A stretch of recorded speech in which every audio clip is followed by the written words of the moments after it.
the Everything But Politics podcast. All right, here we go. Everything But Politics. Tariq Cherif, welcome to the show, brother. What's up? Thanks for having me. Appreciate you guys. It's a pleasure to be with you. So, it's May here in South Florida. What's going on in your world? What's new?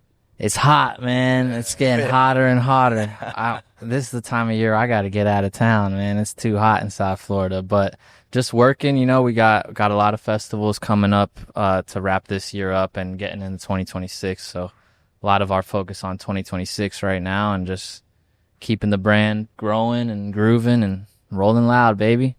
Well, the most recent was this past March in LA. Yes. Okay. And now, so we were just talking about this as we drove past Hard Rock Stadium on the way here. What does that look like, renting out, not the inside of the stadium, but renting out the outside of the stadium? I know they just had F1, right? You guys have a very similar concept, getting that whole area. What does that process look like for you as an operator? So that's like our model. We rent out usually a stadium and do the facilities around it. The good thing about a stadium is they have great roads in and out, and a lot of other venues that would be similar, maybe like a park or something. They don't have the logistic, the roads in and out are just not good. So you have crazy traffic. Not that we don't have crazy traffic. We do, but it's not as bad as it could be if we were somewhere else. But it basically, we make a deal with the stadium. There's a financial arrangement there. And we've had that deal for some time now. And then, you got to deal with police, fire, all the you get permits and that kind of stuff? Yeah, all that stuff. Sure. Thankfully, that's not my job or my partner's job, but we do have to, shake hands and kiss babies and, schmooze with politicians and stuff. But it's fun. Yeah. Well, it's like a big Lego set, but with people. That's a nice analogy. So, from what I understand, it started in Bayfront Park. Right? Where Ultra is? That was our third year, actually. We started in Wynwood, not far from where we are right now, at a place called Soho Studios in 2015. We did the show there at a warehouse. It's basically a warehouse, and there was a small outdoor area. And we did that show, and it was 6,000 people, maybe. And then the second year, we went to a place also down the street from here called Mana Wynwood. And that year, we went from 1 day to 2 days, and we had 15,000 people each day, and that was a great show. And then the third year, we went to Bayfront Park, and that's when we got to 3 days, 40,000 people a day, and it was amazing. The beginning of our stamp of okay, this is a real thing. And this is 2016, 2017. Yeah. So that was when I was in high school. I feel like that's when I first discovered it. And what's interesting is that was peak SoundCloud era. Yeah. Right? And I know you were tapped into that quite well. So what was that experience, bringing those artists that we were all listening to, right? Us in Indiana, you down here, bringing them all together for this one-of-a-kind rap music festival? Yeah, it came down to there's, like you said, there's a SoundCloud scene, and we had another company before Rolling Loud called Dope ENT, and we had been throwing shows since 2010. At first, it was every 3-4 months we did a show. And then by 2013, we started doing shows every month throughout the state of Florida. So Miami, Orlando, Tampa, and sometimes even Tallahassee, Gainesville, Jacksonville.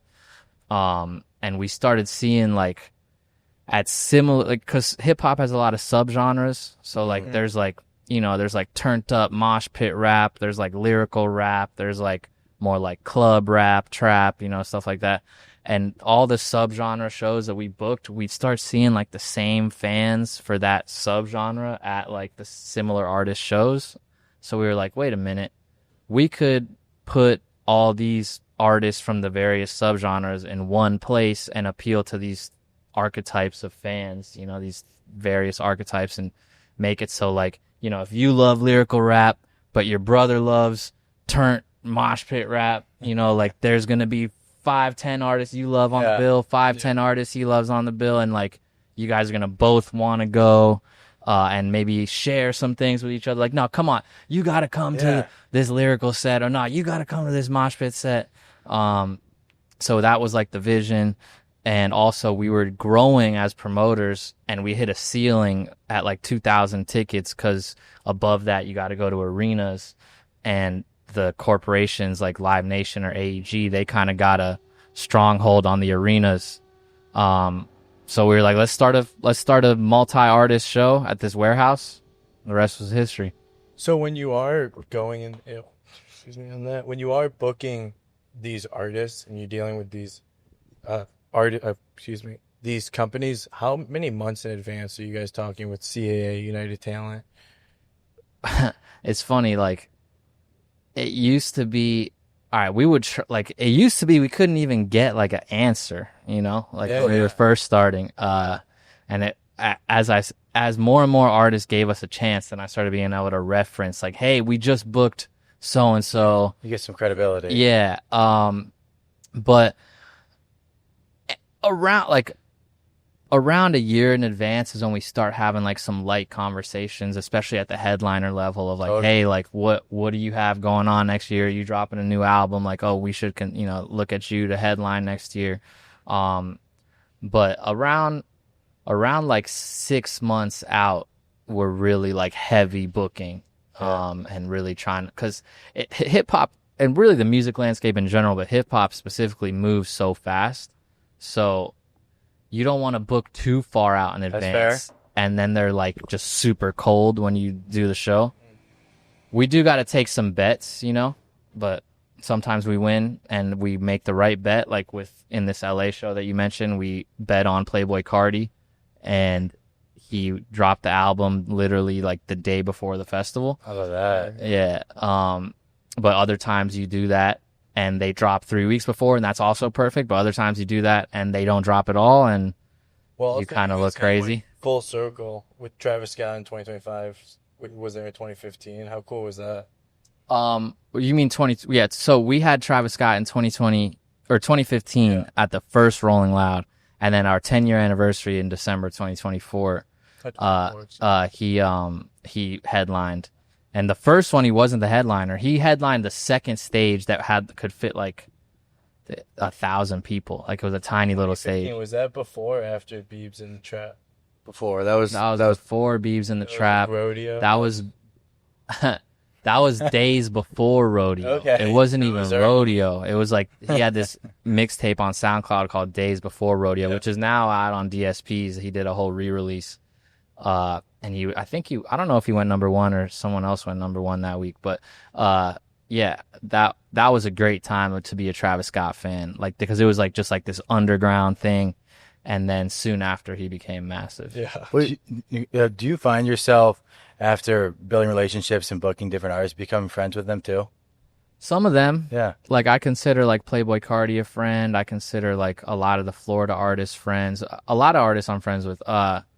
Travis, I consider him a friend, but like I don't got his phone number. Oh yeah. But like Carti, like, got his number, he's got mine. That's cool. Certain artists definitely, like, At the same time though, it's business. You know what I mean? So we're dealing. No, absolutely. We're dealing with the booking agents and the managers and the labels, and it's cool when we see the artist for sure. Sometimes being friends with the artist can have its like drawbacks too, though, because like see that they might hit you up like, "Yo, why is my name here on the flyer? Like, I thought we were boys." I'm like, dude, that other rapper's kind of cooking you right now. Like, I don't know what to tell you. But is that based on perception or actual numbers?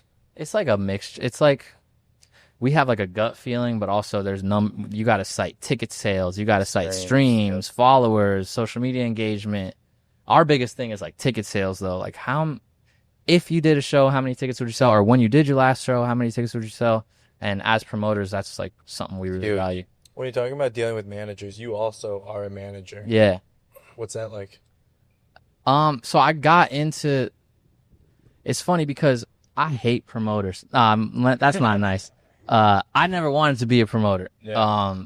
I did kind of hate promoters when I was young. Like, I viewed promoters as like the guy outside the nightclub that was like making a big stink about you trying to get in with your friends. You know what I'm saying? Or like, I didn't like that. But I just wanted to get in the music industry, and I didn't know how to get into it.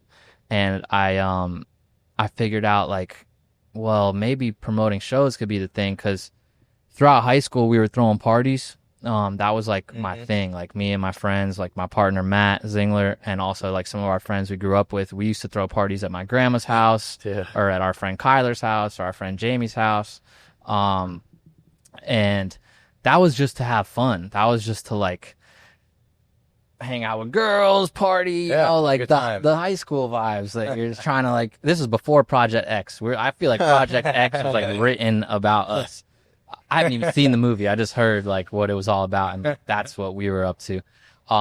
So we were doing that for a while, and then went to college, and I was still like did first year at the dorms, and then second year we had me and my roommates, which was my friends Jamie and Kyler. We moved into a house that had a 3-car garage, and we did not park cars in there. We had a 120-inch projector screen. We had like beer pong tables, stripper pole, a bar with a kegerator. Like we built this L-shaped bar out of like oak and stained it and glassed it, and like had the kegerator with the Guinness mirror behind it. Like it was like double kegerator too. And it was a good time. We throw these parties. And there was a couple of times where we monetized the parties. So in high school, you guys are a little bit younger than me, but there was a hurricane called Hurricane Katrina. Oh, yeah. And we threw this party to benefit Hurricane Katrina in high school. And we started charging, like freshmen had to pay like $20, you know, like our grade had to pay like $5. Anyway, we raised like $2,500. My grandfather was like, whatever you raise, I'll match it. So we walked into school with $5,000 cash. Like, where can we donate this to the Red Cross? How old were you? Senior year of high school or Yeah. something? I was young. Yeah. Most of it was like $5 bills. Like, how did you make this money? We're like, we went door to door. Yeah. So yeah, we donated that. And then in college, the parties were always free because you just wanted people to come have a good time. But in college, like you're scrapping for cash. And I also booked a band for $400 to play at our house this one night. And I was like, dude, we got to charge because I paid the band $400. Yeah. And we're buying all these kegs and bottles and stuff. Long story short, cops show up. They're like, cops would always come to our parties, and we'd always like try to like, help me help you. Like, what do we need to do for us to keep having fun and you to get, you know, not have the neighbors on your back, blah, blah, blah. This time they're like, yo, you're selling entrance here. You're basically selling alcohol. Like, we could call ATF right now. Hey. It's probably underage kids. Oh, I was underage. So they're like, yo, one of you's got to get arrested tonight. We got to shut this party down. Yeah. I don't know how we chose, but I was the one who got arrested. Oh my. But it was kind of like a symbolic arrest. Like, I was a real arrest, but I didn't have to go to jail. Cool. They like put me in handcuffs. The whole party's watching. Like they all like stuffed themselves into the garage with the 3 bays open, and I'm put in handcuffs and I'm walked out. To me, it was kind of badass. Yeah, that was like McLovin. Yeah. Yeah, literally. I was like That's McLovin. legendary. And I was about as skinny as McLovin at the time too, so just didn't have like the glasses. Did he even have glasses? I think he had glasses. Do we have a photo of that mugshot? Nah, so I never, like I said, I didn't have to go to the jail that night. I do have a mugshot out there from another incident, but I think we scrubbed it from the internet. Yeah, I have it on a hoodie though. That's Gotcha. Anyways, get taken to the cop car. They end up, since we were working with them, instead of getting arrested for like selling alcohol with underage, without a license, all this stuff, I just got disorderly conduct. And I just had to sit in the cop car for a little bit, and then came back to that. Like, my friends were like, yeah, their job was like, get everybody out of here. And I was like, just keep some of the girls in the house so we could kind of have a little mini party when I get back. And that's what happened. So that was like, my bad. This is like a long answer to the question. Yeah. But It's a great answer though. get back, and then like, whatever, end up going to sleep later. And I'm still, in the coming days, I'm thinking like, yo, I love throwing parties. I want to get in the music industry. And this is hindsight, me thinking about my thoughts. I don't know if they were this clear, but I love music. I want to get in the music industry. I'm throwing parties at my house. That's not going to do it. And I remember knowing that there were kids my age in college that were booking EDM DJs at nightclubs. And I figured like, okay, they're paying the nightclub a rental fee. They're paying the artist a booking fee. And then they're selling tickets to college kids. And I was like, I could do that with my favorite rappers. Because at the time, my favorite rappers were like Currency, Wiz Khalifa, Mac Miller, Big Sean, et cetera, Kendrick, and this was like 2010. So that's when I was like, okay, I'll start booking these guys and putting them throughout the state of Florida. And if I do that enough, I can be a manager. Like, Yeah. Now I know that being a manager kind of sucks because I'd rather be the label. So now I have a record label, but I started managing artists, and it's really one of my favorite things to do. Like, I love building the festival. I love building the brand Rolling Loud and all the extensions of the brand Rolling Loud. I'm very proud of it, but it was not my original plan. Like, my original plan was find talent early and build them. Like, I still have this pie in the sky dream of like taking the artists from nothing and taking them to stadiums, you know? And I've had glimpses of almost getting there, and some of my artists are still on their way there, and it's fun. Yeah. So Rolling Loud, how did that come to be from all of that?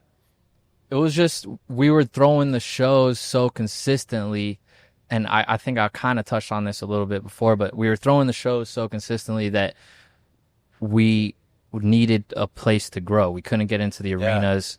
We wanted to keep growing. We didn't want to stay at 1,500, 2,000 person shows.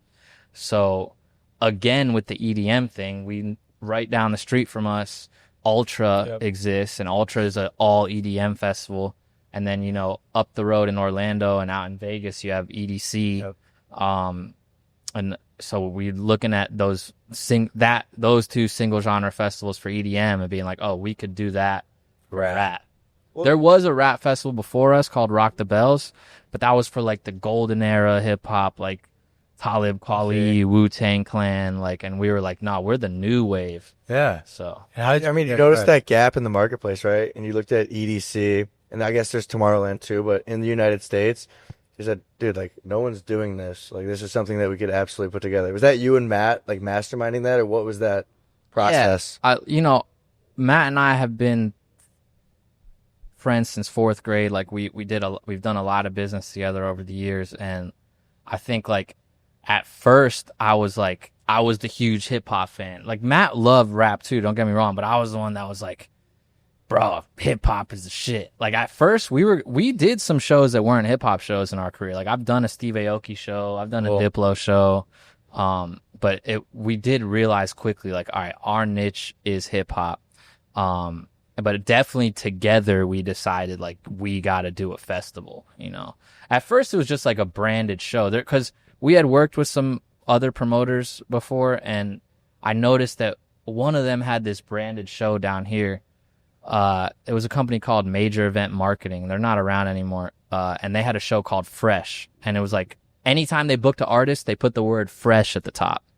And I was like, they're on to something. Like, we're just doing Dope ENT Presents, but like, what if we brand the show? So like the first Rolling Loud, I don't even know if it said the word. I think eventually we started calling it a festival, but at first it was just like, yo, it's just Rolling Loud. Like, yeah. Where did that name come from? Yeah, I was gonna ask that. To this day, like, we're not sure. We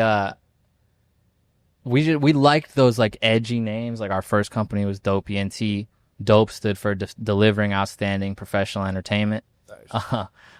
But you know, it's like dope. It's like, all right, it's kind of a, you know, dope could be a drug reference, or dope could just be like, oh, that's cool. Yep. And then Rolling Loud could be like, oh, I'm just rolling loud, like a attitude, or it could be like I'm rolling up some loud, or it could be like tripping on Molly, rolling, you know, like loud has a couple different definitions. Yeah, exactly. So yeah, loud, it could be fire weed, or it could just be like loud, or you could be rolling in a car and it's loud, like whatever. So yeah, it's cool. Yeah. Now, when that name came out of your mouth or Matt's mouth, was it like, that's the one? Or did it take some time? I think it was like, I don't know if we heard it in a song, or like, it's not like the phrase rolling loud or rolling up some loud, like that, we didn't invent that, you know, but like, we like scaled it.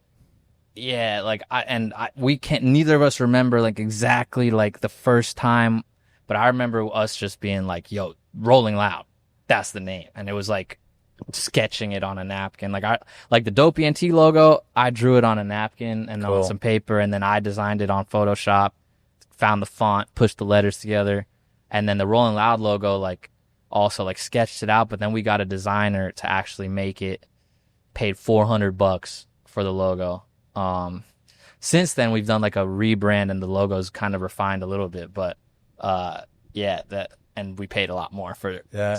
A lot more just for people to tweak it a little bit. But yeah, crazy that you could buy a logo that was that impactful for $400,000. No doubt. Dude was pissed. Shout out to the guy that designed it, but he used to call himself like the creator of the Rolling Loud brand. I'm like, bro, we paid you to make the logo. Like, I don't know. You didn't know how big it was gonna be. Neither did we. Right, you hired him for his art. Exactly. Well, you say that. We didn't know how big it was going to be. With that said, there wasn't like a clear vision. It was like, let's just do this and see where it takes us kind of mindset. For the first one, yeah. Like, but as we were doing it though, as we were like, we announced and the tickets are selling, it started becoming more clear. How do like, you market it? Was social media big yet? Man, but like this was like my job. Like Matt at the genesis of our company and the genesis of Rolling Loud, Matt was like the logistics guy. So he was booking like the vendors for like the stage and the barricades and stuff like that. And I was like the talent booking and marketing and branding guy. So I was one of the first people running Facebook ads in Florida when it came to live events. Like I used to, since the beginning of our company, like since the beginning of Dope ENT 2010, 2011, I was running Facebook ads targeting whatever city we were going to, targeting the fans of that rapper. And if they weren't a big enough rapper, I would like that, because back then if they weren't big enough, you couldn't even target their fans. So you had to find a similar artist and target that similar artist fans. So I used to run ads and I could get like the whole state of hip hop fans for like $1,000. Like it was really cheap.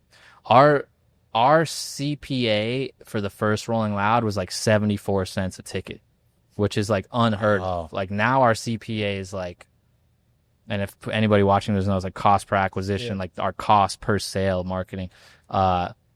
Now it's like, dude, if we sold a ticket for a $20 CPA, like we'd be happy, you know, like like when you're running ads these days, it's expensive. So we were like at the frontier of Facebook ads when they were super, super cheap. So we would basically set our Facebook ads. We would get like sub promoters to send out Facebook event invites, which are like not really a thing anymore, but they were back then. You'd like create an event on Facebook and people could invite all their friends to it. So we do that. We had people selling tickets hand to hand, like people that we knew that had a lot of friends, or fucking people that were selling weed. Like, yo, you're selling weed, just have this stack of tickets right next to the weed and try to sell them the tickets. That's great. And we'd be on the street passing out flyers. We'd be putting posters up. We would do anything like I would go to I'm forgetting what it used to be called, but Kaseya Center. It used to be called the American Airlines Arena. We used to be out there. We would print these big like 4x8 picket signs that would say like Rolling Loud, and the other one would say like Schoolboy Q, Travis Scott, ASAP Ferg, Juicy J, like just big block letters. And then so it'd be like a few of us holding it on like poles or like pickets, and then a few others like passing out flyers, and we'd just be yelling like, "You want to see Travis Scott, Schoolboy Q, Juicy J," like just promoting, you know, like however we could, man. We'd be putting out posters wherever, flyers wherever. That's killer. Tweeting, Instagramming crazy, like, yeah. At this time, did you have a team supporting you, or was it just you two? Barely. That's when we really kind of started creating the team. Like, when the team we had back then, we'd throw like a few $100. Yeah. It wasn't like we didn't have a staff. It was like me and Matt, zero staff, didn't even have a lawyer, and we just, I need you to do this. Like, all right, I'm gonna pay you a few $100. Like, no contracts, just not at all. I mean, dude, the first Rolling Loud lost like $80,000, so there wasn't money to like pay anybody, you know. I'm surprised the vendors got paid. So when that happens, you lose $80,000 that Monday morning. What's next? Thankfully, we had an investor at the time, so like me and Matt didn't lose $80,000. But what's next is like explaining to the investor, like, yo, I understand we lost money, but like, look how amazing this was. And we sold 5,000-6,000 tickets. This is more than we ever sold at the other shows. Like, look at how cheap it was to sell the tickets, marketing wise. It was sold out. Like, if we had a bigger venue, we could have sold more. It should have made money, but we were so new at throwing a festival where because every show we did up until that time, for the most part, was turnkey. Book a venue, pay the rental, Yep. pay the security. Like, you didn't have to build a stage. You didn't have to do stuff like no that. politics yet. Politics or just logistics. Yeah, it was built in. Yeah. Now it's like, oh, what I said about the Lego set. It's like, That's a great way to look at it. yeah, the Lego it's set. oversimplification, but like, it took a lot of work and unknowns for us. That's why when people ask me like, yo, how do I start a festival? I'm like, don't. Like, you should throw some smaller shows first, Yeah. a lot of them, and learn like the ins and outs of That's good every, advice. like security, artist relations, promotion, logistics, like, etc. There's so many departments. And because then when you do finally throw a festival, also don't try to throw 100,000 person festival. Like, scale back, try to do something that's like 5,000-6,000 people, Yep. because you don't want to learn the mistake. Like, if we us losing 80 grand on the first Rolling Loud, if we tried to do it to the scale of the third Rolling Loud, we would have lost millions of dollars. Wow. You know, like, because it would have been so many unknowns, and they just exponentially grow, like those losses. You know, so yeah, it's been a journey, man. For sure. I want to take a step back to like when I was in high school, which is 2015 to 2018, and even early college. I feel like every weekend there was a fire album coming out. Like for that 6 to 7 year span, constant good music. Post COVID, I think you can make the argument you're not getting the same quality. What do you think about that? It's pretty saturated right now. There's like a lot of artists. This stat's kind of old, but I remember a stat came out in like the past couple years that was like 60,000 songs a day are uploaded to Spotify. Yeah, we just had someone said 100,000 now. There you go. Old stat, I guess. Yeah, I told you. In the ballpark. But it's a lot of music getting uploaded every day. There's still albums dropping every Friday. I can't tell you the name of 5 albums that dropped last Friday, and I can't tell you the name of 5 albums dropping today. But there were probably 20 hip-hop albums that dropped today and 20 last Friday. Yeah. You know what I mean? So I hear you. Like, I think I agree with you, but I'm drinking a sparkling water. The bubbles make it to the top. So like the best fire, Yeah. like, it's gonna rise. The cream goes to the top. You know, like Absolutely. that good shit is gonna cut. Gotta find its through. way. Yeah. Well, and it being saturated, it just takes longer for the mainstream to know about it. Yeah. Fair. Yeah. For sure. Especially like, I mean, you know, there's your established artists. Yep. They drop something, Everyone knows about it. everybody knows about it, but at the same time, everybody's quick to judge it. Very, especially listening to their old stuff. Yeah. That's not like his other album. Yeah. Nor should it be. Music's a funny thing like that, you know, and especially hip hop is a super judgmental space. Yeah. But to answer your question, I think I agree with you. That time was like an interesting time. You know, there were less albums dropping, but the ones that were dropping were all great. They were genre bending, genre pushing, genre defining. Every weekend, something new. Me and my buddies in the car. Do you have a Always. favorite album you always go back to? I'm not a big guy on favorites. Yeah, I get it. But like, I can't even tell you my favorite color. But you know, one of my favorite rappers of all time is Lil Wayne. But I'm so like, dude, I equally love like Playboi Carti's Whole Lotta Red as much as I love like That got a lot of hate when it came out. yeah, not me. When that came out, I got the tweets to prove it. I was tweeting like, this is incredible, like what? Because I just knew that was pushing the genre forward. But I equally love like a Playboi Carti album as much as I love like a Currency or a Wiz Khalifa album. Like, I'm just like, sometimes I want some lyrical chill stuff. Sometimes I want to be turned up. So yeah, but favorite. I go through like NBA YoungBoy's album Top. That's like one of my favorite albums. I haven't listened to it in like 6 months, but if I put it on right now, I know every word. Cool. There's a lot of albums like that for me. Gunna's got a lot of those albums. Yeah, Gunna for sure. Like, man, you know it's crazy. The first time we booked Gunna, we paid Gunna hundreds of thousands of dollars now. But the first time we booked him, he got paid $500. Rolling Loud 2018. Wow. And That's awesome. But bro, he had because it was it was like so early in his career, You know the But- year? 2018. Okay. But he had stage 3 looking like packed, like it was the main Amazing. stage. Yeah, it was amazing. That's special. And then next show, he got paid a bunch. Who are some guys that are worth over $1 million? Just our headline, like any headliner we've had, they're always a Yeah. million plus, like multiple millions. Some of them. For 90 minutes, 60 minutes? Yeah. Who?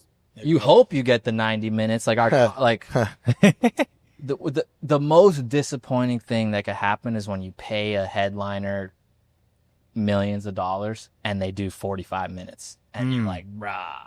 And then the fans think it's our fault. Yep. And we're like, look at the contract. And is there anything you can do about that after the fact?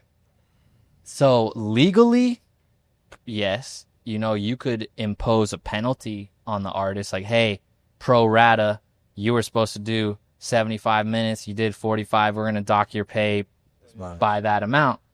But in practice, you try telling, and this is just an example. Yeah. I'm not saying whether or not this person has done this, but you try telling Travis Scott or you try telling any future, any headliner you had, hey, bruh, we're cutting your pay.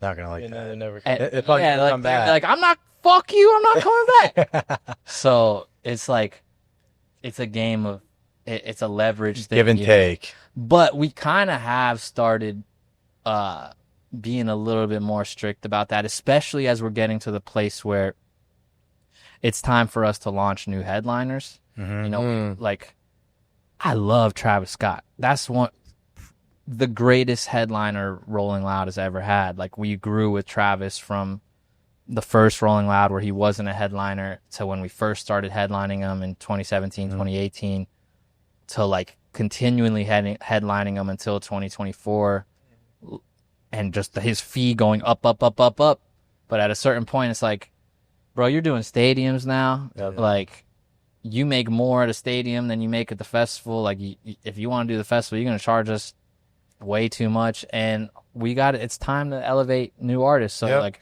Playboy Cardi's one of our newer headliners. And yeah, we're just going to keep elevating new headliners. And as we elevate new headliners on the business level, it's like, yo, it's a new day. Like, we're not the new kid on the block anymore. No. Like, we have other options for artists we can elevate. And we need you to take this slot seriously, and show up on time. And it used to be our fault when we were running late, like years and years ago. But like now we run a tight ship. Like, I can confidently say if an artist is late at Rolling Loud in 2025, 2026 and beyond, 2024, 2023, it was not us. Like, it was like they were just late. And that's unfortunate. Yeah, absolutely. Yeah. Well, speaking of elevating, we're here at Sora, probably the best sushi spot in Miami. Let's go. Just continues to elevate. We got some sushi coming. Yeah. On the way. Hey. What's your favorite kind of sushi? Man, I love some. I'm a snob. I love You said Toro. that. I love Toro. Like, I love any type of like nigiri. I just give me a little rice, a little fish on top. Toro nigiri. I like salmon. I like madai. I like hamachi. I like the hamachi with the jalapeno and the yuzu, or the ponzu sauce. Yeah, I just love sushi, man. Like, I just I used got to. into it. I used to not. You're in for a like treat. literally probably a year or two ago. Yeah, I used to not like uni, but I've learned to Yeah. like appreciate uni. It's almost game time here. What's uni? Yeah, Uni, sea urchin. My bad. I had Okay, yeah. for a second. It's like it looks like Thank you. orange. It's like, yeah, it's orange. I don't know what to tell you. Also on the same note as elevating, we got these Rolling Loud THC drinks. Yeah, PitPunch. PitPunch. PitPunch right here. We're gonna give these a go in a little bit. Oh, you've been drinking one. Salute. How is it? You feel it at all? good taste. Let's try it. Let me try this. So that's the orange flavor.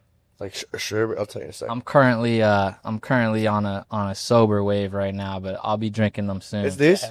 So what? Very good. Very good. What was How long have these what been was the out? inspiration behind the PitPunch? So we are constantly thinking about where else the brand can show up.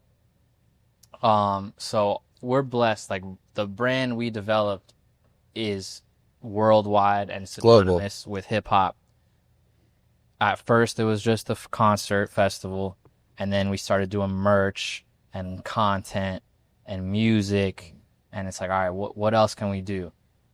Obviously, the name Rolling Loud is kind of associated with cannabis for some people. Yeah. And so we've been wanting to get into cannabis. If we could just sell weed in 50 states right now, we could, or we would, and I'm sure it would boom. But we can't because it's not federally legal and all this stuff. But what is legal is THCA. So we have these THC drinks. We partnered up with Cheech and Chong. Hell yeah. Yeah, so I know like a bunch of Rolling Loud fans that are younger probably don't know who Cheech and Chong are, which is crazy to me. They got some movies to watch. Oh, look at this. Yeah, exactly. Look at this. See, that's one of my favorites, the Hamachi Jalapeno right there. Hamachi jalapeno. Let's get it. Very cool. But yeah, so they approached us. Well, I think they approached us. I don't really remember how the beginning of the conversation went, but they were already doing a beverage. And their beverage was appealing to 40-plus-year-old, and they were looking for a market that was, they wanted to appeal to a 21 to 35-year-old market. We have that, so we made a deal and launched this awesome beverage. We got 2 flavors, fruit punch and orange. It's good flavor. Thank you. Yeah. Crack open the fruit punch, eh? Yeah, I'm gonna give it a go. Let's go. If you're not if you're not in a state that we carry it in, you could order it online. But we have it. We're more and more stores every day. We've sold almost 100,000 cans already. Good. Like a Hawaiian punch. Yeah, it's good. So we're in a lot of stores, a lot of Total Wines in the state of Florida and different states in the South. Going to be in Circle K soon. That's a tough process, right? Getting into those stores. Thankfully, we have a great partner that's in charge of that stuff. I have not had to pitch one store. We're here to just be the brand and help direct on a brand level. But it's been really fun to like be on calls with that team and just kind of navigate that process and learn a new business. So I'm excited for that. Apparently it's an emerging category that's going to be huge. So like in a couple months, like I said, we've sold a lot of cans already. And that's all in retail. Yeah, you can buy them on our website too, drinkpitpunch.com. Look at this. But well, I think it's a little more appealing for some people to drink THC than to smoke it. Yeah, I mean, also drinking it is a lot different than eating it. True. So if you eat an edible, you are either not gonna feel it, or then potentially be really high, like uncomfortable, like. Couch lock, like tripping, like just not good. Yeah. But if you drink one of these, it's like a quick onset and it doesn't last like forever. Like it tapers off pretty quickly. And so you can like drink a few of these over the course of a night and you'll be all right. Yeah, it's 10 milligrams. Yeah, it's like not too crazy, Whereas, you eat some crazy edibles and you're just like can't function. 45 minutes later, you're like, this isn't working. And you eat another one, and then another 45 minutes, like, this is working too much. Oh, we all know. Well, on the contrary, things that do make you function. Is this sushi here? Yeah. So let's dive in. I'm gonna get in on this, man. What do we want to start with here? Sorry. Well, look at this, man. Tell us what we got. I need to get in. I already Make know some what room this here. is. We got the whole thing here, guys. Is your favorite A5? Look at you. Thank you very much. Just for him by himself. Yeah, I'm gonna eat all Just this. for him by himself. Well, let me go member for you first. Oh, wow. Look at this. For the goal. For the goal, right? You're gonna put some gold on it. Chef Look B. at this. Wow. Oh my goodness. Best sushi in Miami. Let's do it. Absolutely. Let's get it. Shout out to our friends at Sora. Yeah. Chef Take B. care of us. Me and Chef B go way back. Oh, yeah. Come on. Vamos. Holy cow. What a spread. Indeed. Come on. Crazy. Beautiful. Father in town, so The best. here we go. Tell them, you know where to find Chef B. Here we go. There he is. Find him. Chef B right here at Sora. Perfect. You want to tell us what we got? Okay, perfect. I'd like you to start with citrusy, which is like tilalito. This is a sea bream from Japan. The best snapper in the world Okay. with garlic chili with yuzu lemon. And this is whitefish garlic chips. These two, the same thing. These two, the same thing. Whitefish with garlic chips, the same like sea bream with yuzu lemon and garlic chips on top. This is hamachi jalapeno. Hamachi with jalapeno with yuzu soy with micro chilanto. And also we have like the best quality bluefin tuna. We do tuna Tuesday. Yes. This month, 4 months, 216 pounds, 6 feet tuna. I'll use my hand and butcher that. That is the best bluefin tuna in the world, right in front of you. I gotta watch you butcher that With tuna. miso and jalapeno and shallot chop on top, olive oil and yuzu lemon. And this is award-winning A5 Wagyu from Japan. Amazing. With premium caviar, with gold flakes and with truffle. Cheers. Salute. Thanks, Chef. Salute. He- Do you have one with us? Go ahead. Let's all He go. said he wants Go us ahead. to start with the Start citrus, it. so- Yep. Yeah. Start with that. So You it's gotta, over gotta here. warm it up. Start it. Oh, you gotta. When you use our hands here, huh? Sweet later on. And so on with this one. Yes. This is very fresh, more like Oh, that's like the one you used to put in the spoon. yes. There's a spoon, another one with lynchy. Mm. So that one fire. I take this away first. This one gonna try later, and then I have hot stones coming later because I don't like Wagyu so much. I have a hot stone. Yeah. Almost 10 ounces of A5. Very The jalapeno. Delicious. Have another one of these. Thank you, Yeah. Chef. Thank you, Chef. My God. Jenna, can I take a picture of it? Please, get in here. Like, you know, Chef Get in here. Mid podcast photo. Let's go. everything. Do that. All right, beautiful. Awesome. Thank you. Please enjoy. Yeah, Thank you. we absolutely will. Yep, I have 10 ounces of A5 ready Oh for my you. goodness. Thank you. Oh, I'm all in today. All in. Look at this. Oh, yeah. Family's in town. Family's in Amazing. town. Amazing. Thank After you, that, Chef. I can pick this. This is the bluefin. Bluefin. Look at this, guys. Try that. Unreal. I wish you guys can all try this. This is really spectacular. I'll make your wish come true. Come over. You did. You absolutely did. Weird. Shout out Or- Sora by Hotel Collection. Thank you. What do you think, Tariq? Let's try that. I love it. Good, right? Yeah. I wasn't expecting all this. This is above and beyond. I wasn't expecting all this either. This is pretty spectacular. Thank you, guys. Dude, another thing I'm curious about. What was your relationship like with XXXTentacion? That's my brother. Yeah. Rest in peace. I met him first off in 2015, I believe it was. He was friends with the artist that I was managing at the time. I was managing somebody named Wi-Fi's Funeral, and I was living in Orlando, and X was actually living in Orlando for a little bit, even though we're both from Broward County. We just at first we just met and we were cool and whatnot, but over time we got closer.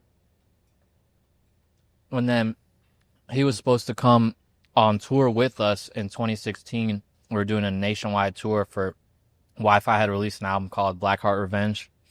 And we were going to bring X on the tour. When we announced the tour, Wi-Fi was still a little bit bigger than X. We announced the tour, boom, X gets arrested. Goes to jail, can't do the tour. And during that time, he also just surpassed Wi-Fi in popularity. The rest is history as far as how big X got. But yeah, we kept in touch while he was locked up. And when it came to Rolling Loud 2017, he was in jail. And then he was like, hey, man, if you could send me $5,000 for this lawyer, I'm going to get out and put me on that Rolling Loud flyer. Like, I'm doing the show. I was like, what? Nobody thinks you're going to get out, bro. I was like, but all right, I believe in you. Crazy. Gave him the money for the lawyer. Sure enough, we announced. People were like, how is X going to be there? He's in jail. Nah, man. He got out, and he did the show, and it was incredible. That was his second Rolling Loud. He had done the one in 2016, but we had him on a small stage. This time we had him on the main stage, shut it down. Good friend of mine. He had an office. He had rented out an office in Parkland. I used to go meet with him there. We used to talk about me joining management for him. You know, plenty of times that we discussed that I did do tour management for him for the Revenge tour. I was dealing with all the venues and the promoters. But we never officially did like business. I was never his manager. That was a great friend of mine. I believed in him. Nobody's perfect, so he had a troubled history and a very controversial person, but I know that the man that I knew just wanted to do better for himself and the world. As he dealt with his issues, he very clearly was like, I got to do better. I will do better. I am doing better. I love that guy. So it was very tough to see him go. We were blessed to have his final performance at Rolling Loud 2018. He died a month later, and it was tough, I manage his best friend, Ski Master Slump God, and just the whole crew from Florida, like we try to honor him, Yeah. No, when the beautiful thing is music will live on. Yeah. Ever. Well, Yeah. another thing outside of his music, outside of him as the person, your friend, right? Dude, he's so versatile in his music. Maybe like the most versatile. So like I said, I'm 25. I can't think of anyone that like had such a range, right? When did you first see that range? The album 17. He was texting me some of those songs before they dropped. I was like, bro, what? You used to just do mosh pit songs. Like, look at me. Like, what is this singing stuff? Like, this is incredible. And I was like, I remember it was my idea. I'm not trying to be like, oh, it was my idea, but he wasn't sure if people fucked with that music of his.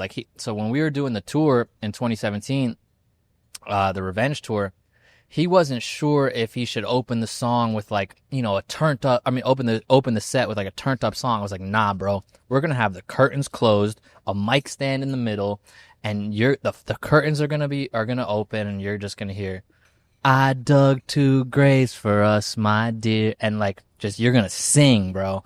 And everybody's phone lights are gonna turn on, and you're just gonna have them hooked from the first song. And that's exactly what we did, and that's exactly what happened. And it was incredible. And I think regardless, he would have performed the songs, but I think that gave him a lot of confidence to see out in the crowd, oh, they don't just want to see me jump around on stage. Granted, that tour was a lot of mosh pits and crowds stage diving. Every night he was finding a different balcony to jump off, or he was having his friends throw him in the crowd.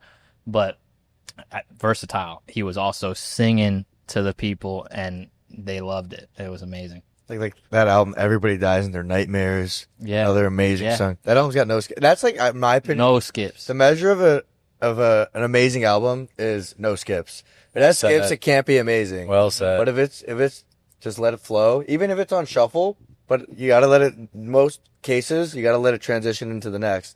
No skips. Even the Question Mark album, no skips. Yeah, those are 2 great albums. Question Mark is when he started working with our friend John Cunningham, who really helped X really step into that lane of original instrumentation, not just beats, but John was playing the guitar, and they were their process was John would just be playing the guitar and have his phone recording a voice note, and X would just be singing, and then they'd find something, and then they'd get in the studio and actually record it.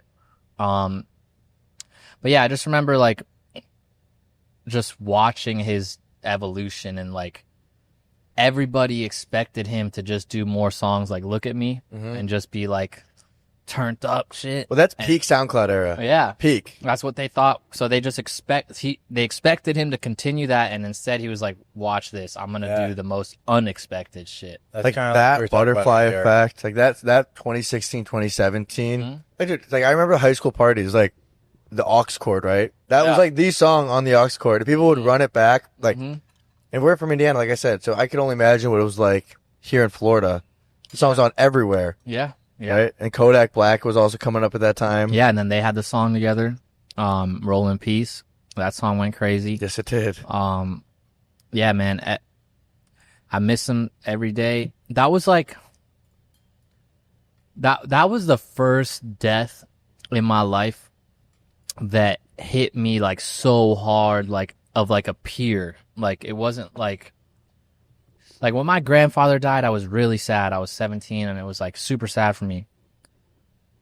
I never could imagine that like a friend dying, you know, and it was Same like age. yeah, and I'm a little bit older, Okay. so like, but like it was my peer still, Yeah. you know, I'm like big bro or something. Yes. And it was just like so like man, we were all so shook. Like it was like the amount of tears dropped where it was like insane. Like I remember I was at my house and DJ Scheme called me. Bro, they shot Jose, bro. They shot Jose, bro. I'm like, bro, what? No, what do you mean?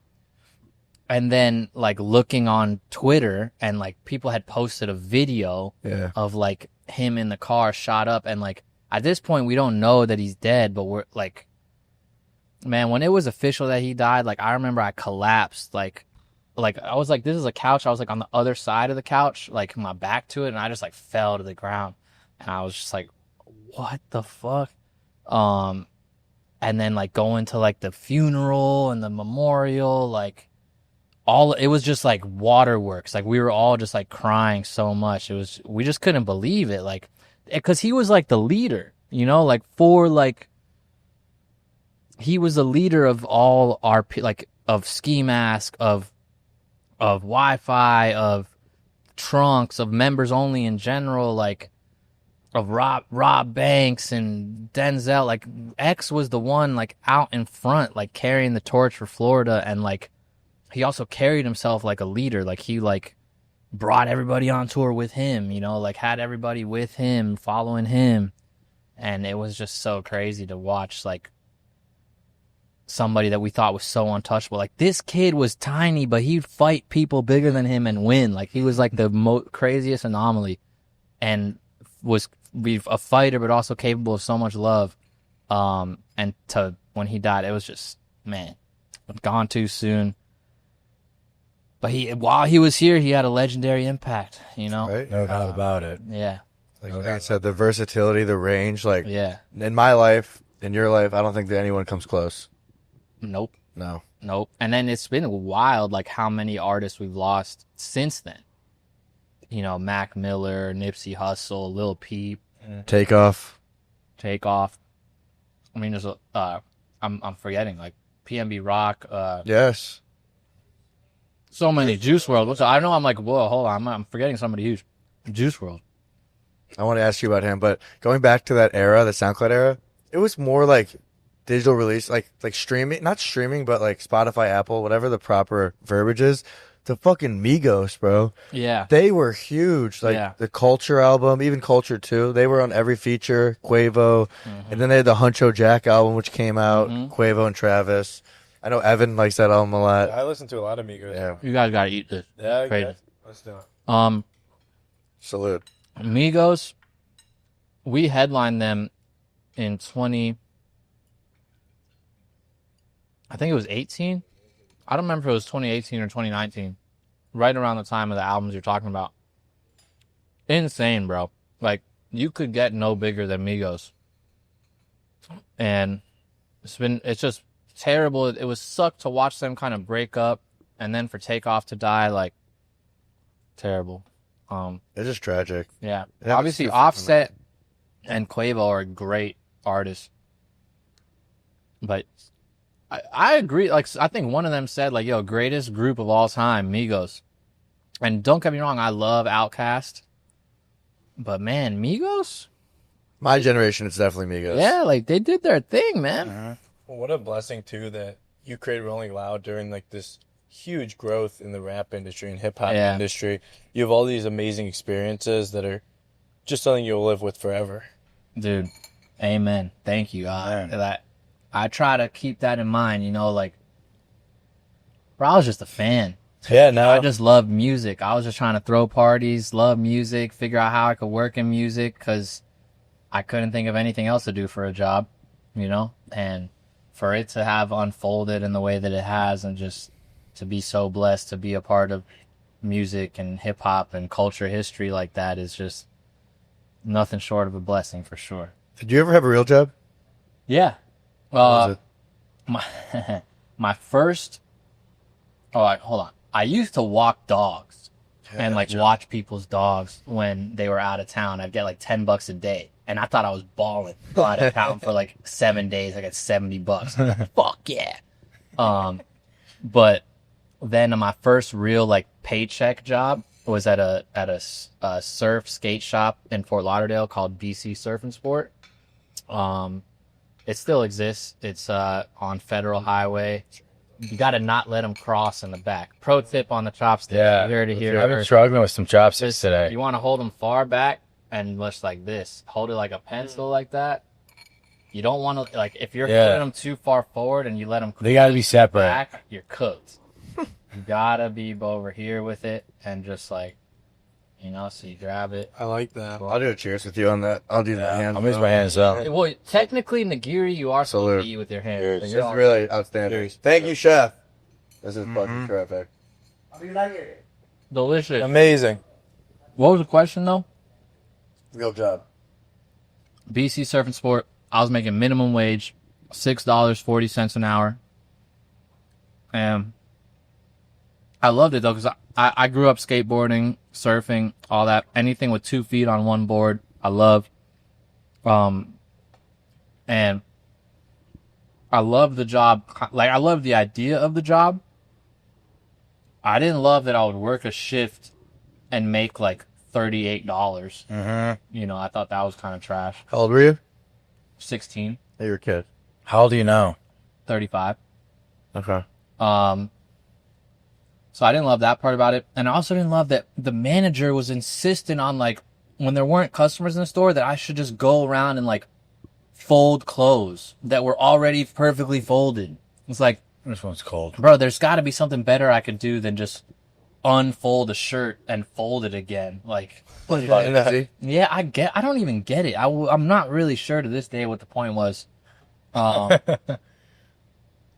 then after that, I tried selling knives. Cutco? Yes. Classic. You did that. I think Cutco a little bit too. That's classic. I ended up just kind of disappearing on that one because the only people I sold to were my Exactly. family. Exactly. Yeah. Friends. Yeah. And so I never turned those orders in. And I told my family, like, no, don't worry. You didn't get charged, and I'm not getting you those knives because that's ridiculous if I'm only selling to my family. And I lost the knives they gave me, like, cause they give you the knives to like demo. I don't even know what happened with those. And other than that, it was not a legitimate job in college, but there was some exchange of green for green. And did that a lot. That was The FSU? yeah, that's really how I made money for a while. And then also in the early days of Dopey and T, I used to design flyers. Cause I was, like I would He's really get good. paid does like all this $50 to design a flyer for a club. Not a bad gig. Yeah, just do as many of those as I could just to like make some type of money. I used to paint, like properties. This was for my family though. My grandmother had a property in like Aventura that was just like an empty lot, and it had walls around it, and people would always graffiti the walls. So I would get paid like every few months, like $75 to go paint those walls. This is a lot to say that I never had much of real job experience, other than Do-it-yourself mindset. DIY stuff and the BC Surf and Sport. How'd you find yourself, like, first find your love for music and hip hop and rap? How were you introduced? I had I guess reggae was kind of like my intro. Well, all right, hold on. When I was a kid, I used to love Michael Jackson. Oh And yeah. I had this Michael Jackson tape on VHS that I would put on in my basement, and I would wear like my penny loafers and my tighty whities and be like dancing along to Michael Jackson and like imagining like I was on stage. And then a little bit older, I was playing hockey in that same basement because this was in Washington, D.C. where I was born. and I had this Beanie Man Sim Sima song. It's called Who Am I, but it's like Sim Sima, who got the keys to my Beamer? And I used to love that song. And then I lived in Cambridge, Massachusetts for a year, and I don't know what the right word to call this job is, but like the bag boy or Golf club? no, Hockey? No. Not at a grocery store. The guy who puts the bagger. yeah, Yeah. Right? yeah, sure. I don't know what that job title is, but that person gave me a cassette tape one time of their rap tape. Like they were a rapper, and they gave me their cassette, and I listened to that, and I was like, "This is fire." I didn't use the word fire. I was in 2nd grade, but I was like, I liked it. And I just from then I got more and more into music. There was a point where I didn't like rap though because I thought it was too like not commercial, but like too like about too much about like money and cars and clothes and stuff like that. But then I started discovering like more lyrical, like conscious backpack rap, and I got really into that stuff. And then back to the reggae, like I was obsessed with Damian Marley. I was obsessed with Bob Marley, but then I found Damian Marley, and he, in my opinion, he's like one of the best rappers ever. It's a Jamaican style, but like he was just is super lyrical. And then I got back into more mainstream rap, and yeah. Do you ever find yourself listening to like some classic rock and roll? Yeah. Name somebody. Eagles. Eagles. Sure. Yeah, I know. Name, what's their big song? Hotel California, probably. Yeah. Heartache. Take it To the easy. Hotel California. Yeah. Do you guys ever like done any work with any bands? I know probably not Rolling Loud, but anything else? I booked that one band in college. That's funny. We had what was a band that we had at Miami? Hold on, I'm gonna think. My publicist is in the corner trying to tell me who it is, but I wanna try to remember. Damn it, it's not. Wait, what's their name again? Yeah, Turnstile. I kept wanting to say Knocked Loose and Cemetery, who we have not booked, but Turnstile performed at Rolling Loud in 2023, I think it was. That was crazy. That was cool. Yeah. I used to go to a lot of like band concerts, like Incubus, Red Hot Chili Peppers, Yeah. Slightly Stupid, Pepper. Sublime's in there too. Bro, Sublime's like my favorite. They of all jam, time. yeah. I haven't listened. We had a guy on our show a couple weeks ago named Kelly James. He does like the corporate events for like big companies. Wheels He's an Up, entertainer. American Express. Stuff like that. He put me on Sublime. I've been listening to Sublime the last couple of weeks. Wait, you did before the last couple of weeks? You didn't know about Sublime? I knew about them. But they haven't been part of the rotation in quite a while. Okay, So they're okay. back in. Dude, they're like rock and roll times rap. Yeah, a little With reggae. reggae, yeah. Yep. Yeah, so they're Those rhythms. Sublime is I love Sublime. Yeah, they grew. I have like this vision of like one day in my life I could just like play in a Sublime cover band That's fun. that just at dive bars, just like What instrument do you I was play? gonna ask you play any. I play a little bit of guitar, There you go. but in my mind I'm great at the guitar. So maybe like I practice a little bit, and maybe when I'm retired you catch me like at some dive bar in Wynwood playing Sublime covers. Well, speaking of tunes, like on the way here, what do you play through your car? Like a casual, like that kind of I setting. only listen to one song on the way here. I listen to Speaker Knockers. Oh, He's good. What's it called? Started I went and I was hungry. lonely. Yeah, that's what it's called. Had to make a couple bands by my What lonely. I listened to that one song, then I got on a call, and then I was on a call, and then another call came in. I switched to the other call. It was my guy, Alex Sasaldi, who's my brother-in-law. He's also our head of partnerships, and he's out in India right now meeting with like 25 different sponsors for Rolling Loud India. When's that? Amazing. I can't tell you. Oh, that's not even a thing yet. I just spilled tea. We're working on it though. Yeah, we're in a big expanding mode right now. So just trying to bring the fest to new Spread the countries. culture. Well, Yeah. speaking of expanding, you've talked about how you've never had Drake play at Rolling Loud. Is that something we could see in the near future? Yeah, I would love to. I don't know. Like, I don't know if he thinks like we don't like. Like, I think like, all right. I did this interview, on Real 92.3 in LA, and they asked me like, who's somebody you never had before, and I said Drake. And I was like, yo, we've tried every which way to book Drake. We even offered him 3 nights of Drake. Yes. And then I said, like, actually, another festival took that idea and they're about to do it. Wow. And sure enough, then that festival got announced in London and they're doing 3 nights of Drake. And I had people like that associated with that get upset with me. And I was like, yo,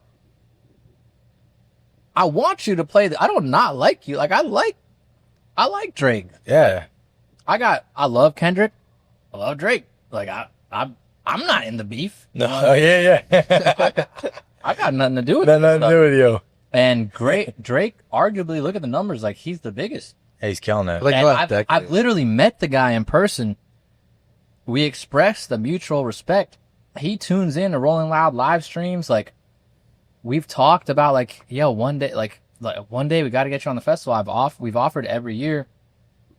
The closest I've had conversations with his team, and his team's like, yo, we got to figure out a way to make it special.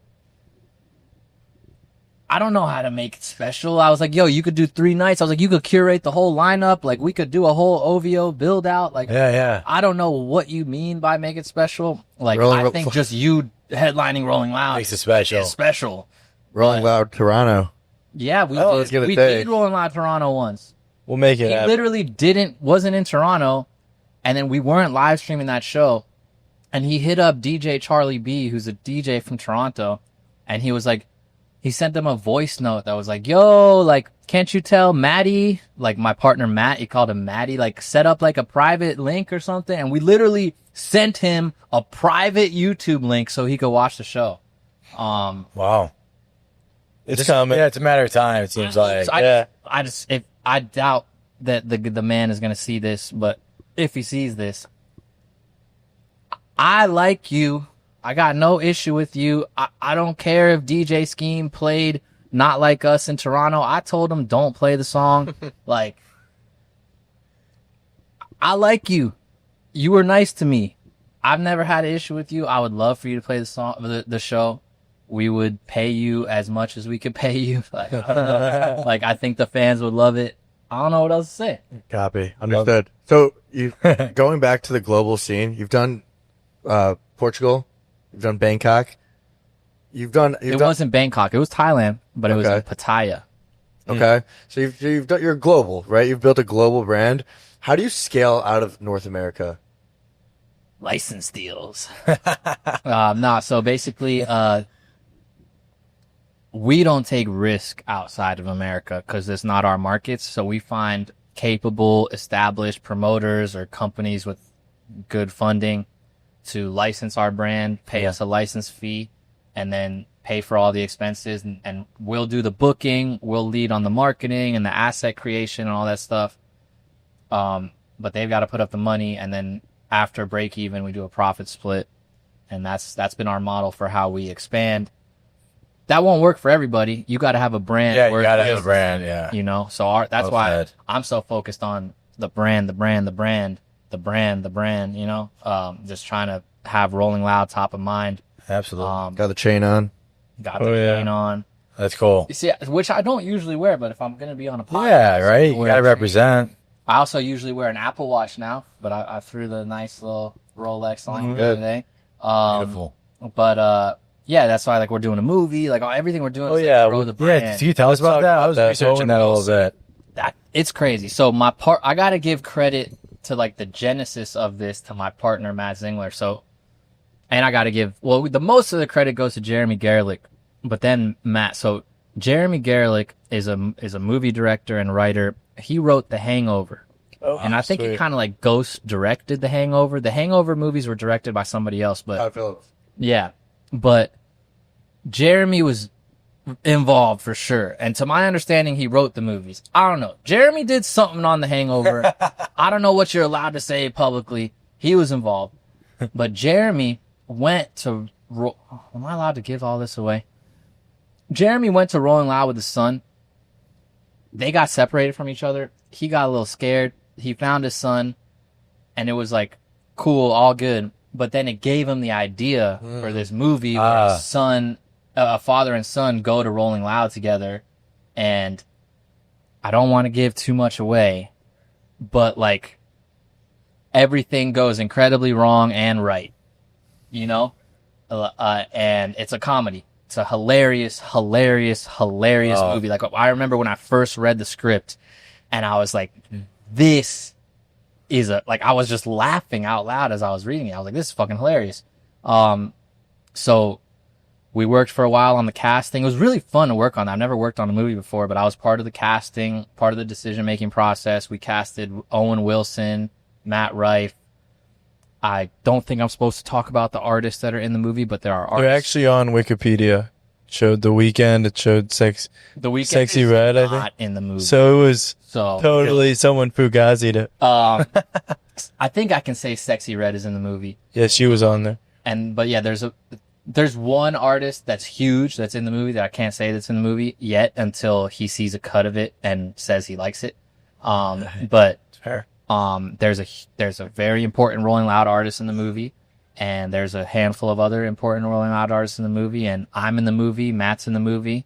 Awesome. I got my first movie check the other, because like I guess there's like the SAG after Screen Actors Guild, like you have to get paid like at least like because I thought I was doing it for free. Yeah. Like I was like, yeah, I'm in the movie. I'm executive producer in the movie, and yeah, sure, we got points on the movie and stuff, but I didn't think I was going to get paid for acting. And then I had to do all this paperwork. I just got it wasn't a big check. It was like $2,900 or something like that. I'm going to frame it though. Yeah. That up in the office. Yeah. It's like my first movie check. But it's what a cool thing. I wish I spent more time on set. I only spent like 3 days on set, plus the 3 days at the festival. So like I was part of 6 days of the shooting, but they shot for a whole month in Atlanta. Cool. In hindsight, I wish I just left the office for a month and just was at the movie shoot. But hopefully there's a part 2 in Thailand or something, just like The Hangover. too. We'll keep it going. Isn't it funny? Like, as you become more successful, you could just do things. Like, you find yourself in a movie, like, all because of what you built 15 years ago. You said it, not me. I mean, that. It is funny. I always feel like it's crazy with it reminds me. What you just said reminds me of like rich people or like famous people getting free stuff. It's Why? When I was younger, I used to think that was so lame. Yeah. It's like you're broke and you can't afford stuff and you got to buy it, and then the rich famous They give guy them everything gets it for free because they're famous. Yeah, it's like, bro, like even like to this day, like There's irony to that. I'm a member. I pay to be a member at a gym by my house, and someone that lives in my neighborhood is French Montana, and he goes to the gym and they give him a free membership.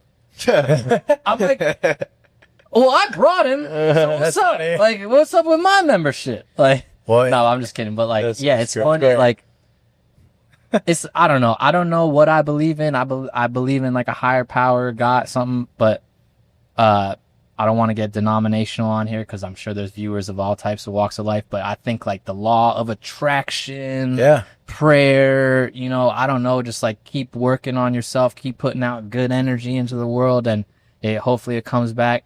I try to just be a good person. I'm not perfect. I make mistakes. Sometimes I'm an asshole, but for the most part, I just try to be a chill, regular guy, and been blessed with plenty of great experiences thanks to just having a great team and a great partner and A lot of hard work. Yeah, a lot of hard work. Yes. Sure. But you also said before the podcast, just about telling the truth. Yeah. I tell the truth. Yeah. Like I don't prepare for podcasts. Like I just sit down, and maybe I should have like some good little one-liners so I can clip it for an Instagram reel or something, and The things that go viral, the organic shit. yeah, that's No one's, too.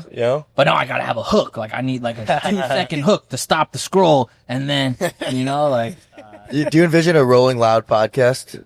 we shot like 8 episodes. We were just kind of, I guess we were at a crossroads between myself and my partner. I was like, we should just put them out, and he was like, no, we need to shop it to have like somebody pick it up and pay us and like put it out. And I'm like, so we kind of have a disagreement about that. I think we should just be dropping episodes. and then people pick them up if they want.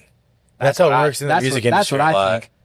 I think maybe we have a shared like we kind of protect our story a little bit. Yeah. In the sense of like, oh, we should have this documentary, or we should, have like, we should be monetizing our story because it's so good.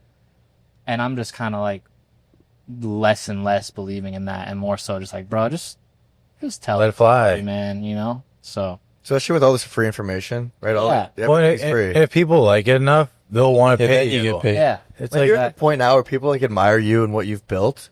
So there's so much value in like the next generation trying to, you know, like, if I want to do what he's done, whether it be in like starting with concerts, frat parties, festivals, stadiums, like where do I start? Like, how do I even learn about this shit? yeah. I should just start like one of those coaching programs. They could pay me to hop on, Totally. like just do a group 400 persons. You'd have a good like Discord community. People would like that. Yeah. And Also, just want to point out, I was not in a frat. Okay. So there were GDI parties. Goddamn independent. Yes. But nothing against the frats. I could probably fit into a frat now, but like when I was in college, bro, I was like this skinny, long hair, like I did not belong in a frat. I understand. Well, another thing you recently accomplished, I haven't done it. I've done 30, but you just did 75 hard. Yeah. How I did do was that? Wow. It was cool. I'm a little bit deflated right now because I have like a sprained foot and a sprained elbow. I don't even know how I hurt the elbow. I know how I hurt my foot. I rolled it skateboarding, but my elbow has just been like clicking and bothering me a lot, and I got an x-ray that said it's sprained. So I'm kind of like, but yeah, I just been working out for years, and I've seen a lot of progress, and I kind of stalled. And then I heard about 75 hard, and I was like, man, that sounds like a cool challenge. And I always feel like at the other side of a challenge is like, I don't want to be corny and say like happiness, but like it feels good when you Feels good. cross some Like type the of fruit on the tree. Yeah. Keeping promises to yourself. Yeah. So I almost stopped it though, because I was like, I'm gonna do 75 hard. I started on the first day of the year, and it was perfect because the last day of 75 hard was the last day of Rolling Loud LA. So I was like, because you're not allowed to drink, I was like, at the end of the night, I'm gonna drink. Like soon as the clock hits midnight East Coast, 9 p.m. But basically right after the show, I'm gonna have a drink, whatever. A week into 75 hard, I get pneumonia. Hey. Like bad pneumonia, bro. I was so sick. And I was like, do I stop and start over again? And I was like, nah, I'm just going to scale back the workout. So even with the pneumonia, I would just do like a 45-minute walk. That was my outdoor workout. And then I would watch TV and just do like a set of push-ups every 5 minutes for 45 minutes. Yeah. Or I would do stretching, or like the pneumonia part of 75 hard was 75 soft. Yeah. But active. yeah, I stayed active, and I still did the reading and the diet and the water and all that stuff. And yeah, it was awesome. I recommend it to anybody that's like either not in a fitness routine or not in any type of routine and needs to kind of like establish a routine. Anybody that feels like, I want a goal to accomplish, a hill to climb, or if you've like plateaued and you want to kind of kickstart like a new like growth phase for yourself, whether it's you want to lose weight or gain weight or whatever. I will say though, sustainably working out every day, I probably should have incorporated some version of off days where like some days where I just like walk and play a sport or something, like not like, because once I was off the pneumonia, I did not miss a day of the gym. Like it was like every day I did a weight training workout and every day I did an outdoor workout. And I remember day like 50, I was so fatigued. Like I would just be at the office, like just like, bro, so I was tired, bro. Like what's going on? Especially when I was upping the cardio, I was like swimming or I was running or I was biking. And then like having to find energy later to go to the gym. Like I was tired. Well, in the last like 5 months, do you think it enhanced your business as well? Being like more mentally sharper? Yeah. I would say so. I was just like more present, I think. Nice. And especially like cutting out any type of like I've been dead sober, so just like my mind just been on a different level lately. I think weed is great, but just been no nothing, just straight. Do you find that difficult sometimes, being that the industry you're in, there's a lot of that going on? Did you find yourself influenced by that younger? And then as you got older now, at 35, maybe find it easier to not partake?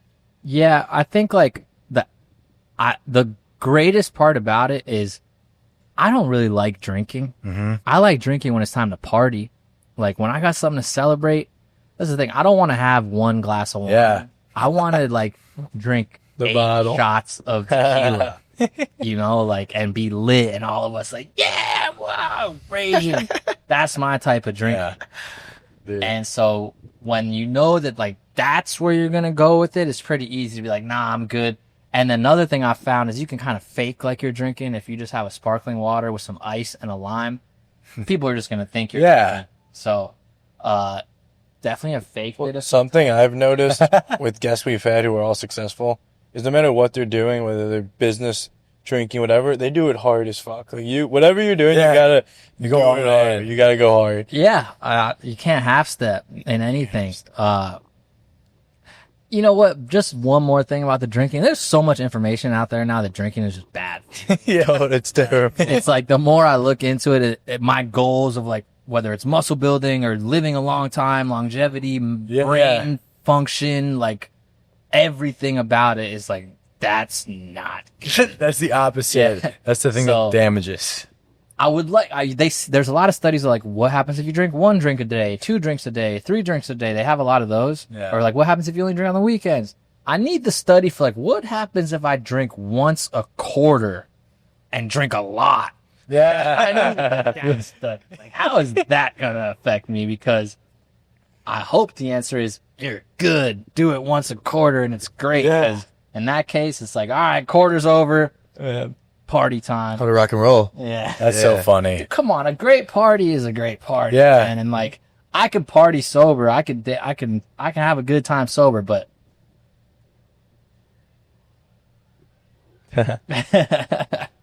Absolutely. Stuff, bro. So, like I said, summer's, like I said at the beginning, summer's here. Any plans? You and your family traveling this summer? yeah, we usually hit North Carolina, just to get out of the heat. My wife's family's got a property up in North Carolina that's like up in the mountains, and We'll be there. Yeah, we're going in Days. 2 weeks. Yeah. what part? Carrie. I don't know where that is. It's like in Raleigh. Yeah. Oh, okay, cool. We got family in Raleigh too, but where you go is outside of Asheville, like 45 minutes from Asheville, and it's up in a mountain. And bro, here this summer is gonna be like 90 something degrees. Yeah. In the town that we're going, it'll be like 80, or 78. But up in the mountain, it'll be like 67 degrees. Perfect. That's Appalachian Mountains, yes? I don't know if it's the Appalachian or the Blue Ridge or I guess it's Appalachian. Okay. Pisgah National Forest, and it's I used to go to North Carolina every summer, so we're gonna go to North Carolina. If my son accomplishes his goals for school, I'm gonna take him to London All right. to check out the Avengers Doomsday set. Okay. Was super blessed. One of the producers from the Rolling Loud movie, like, found out that, like, we were just talking, and I told him my son and I love watching the Marvel movies, and he's like, "Oh, I can introduce you to Joe Russo." Wow. I was like, "What?" Yes, please. Puts me in an email with Joe Russo. Everybody watching doesn't know Joe Russo's one of the directors of the Avengers movies, like Endgame, and he's directing Doomsday. Nice. And he's like, I'm like, yo, if you ever want to come to Rolling Loud, like, I got you. If your kids want to come to Rolling Loud, I got you. And his response was like, oh yeah, I appreciate it. If you want to come on set of Avengers Doomsday, let me know. We're shooting April through whatever, August, basically all summer in London. I was like, yes, let me know. And basically we found some dates that work. But my son has to complete all his homework assignments this quarter, because last quarter he was fucking off and just like not doing his homework. He's a smart kid. He gets like hundreds on tests and like all the standardized testing. He's like off the charts, but he'll slack off and not do his homework. So funny. Classic. Like, dude, you got it. I can't have 1 0 in that grade book for the homework. if you got any zeros in the grade going. for homework, we're not going. So we'll see. You got a couple weeks left. We're about to find out. You have any advice for soon-to-be dads? Yeah. Don't like overthink it. You know, like when I first found out I was having a child, I was like freaking out.